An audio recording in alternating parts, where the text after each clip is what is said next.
Hi అండి అందరికీ. ఈరోజు అయితే నేను పెసలు మామిడికాయ కర్రీ చెప్తున్నానండి. ముందుగా పెసలను వేయించుకున్నాను. ఒక కప్పు వరకు పెసలు తీసుకున్నానండి.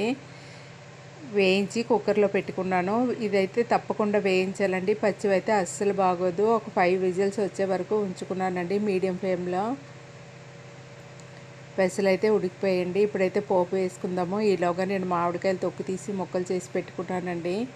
ఈరోజైతే కర్రీలో నేను ఆనియన్స్ వేయట్లేదు. మీరు తిన్నట్టయితే మీరు ఆనియన్స్ వేసుకోండి, ఎందుకంటే ఈరోజు మేము ఆనియన్స్ తినట్లేదు. కొద్దిగా మెంతులు, ఆవాలు, జీలకర్ర వేసానండి.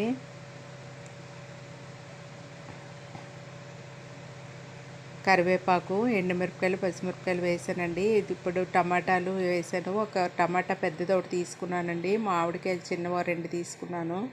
ఉప్పు, కారం, పసుపు అండి. ఇవైతే కొద్దిసేపు మగ్గనివ్వాలి. ఈ కర్రీ అయితే చాలా బాగుంటుందండి. ఇది కూడా పాతకాలం వంటేనండి. ఇది హెల్దీ ఫుడ్ కూడా.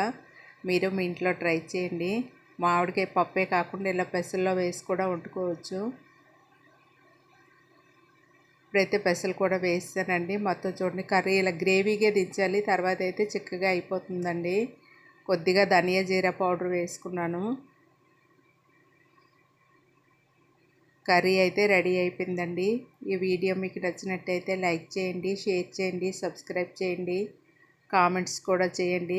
సబ్స్క్రైబ్ చేయడం అయితే అస్సలు మర్చిపోకండి. లైక్ కూడా ఇవ్వండి. మన పెసల కర్రీ అయితే సూపర్గా రెడీ అయిపోయిందండి. కర్రీ చాలా బాగుంటుంది. థ్యాంక్ యూ అండి.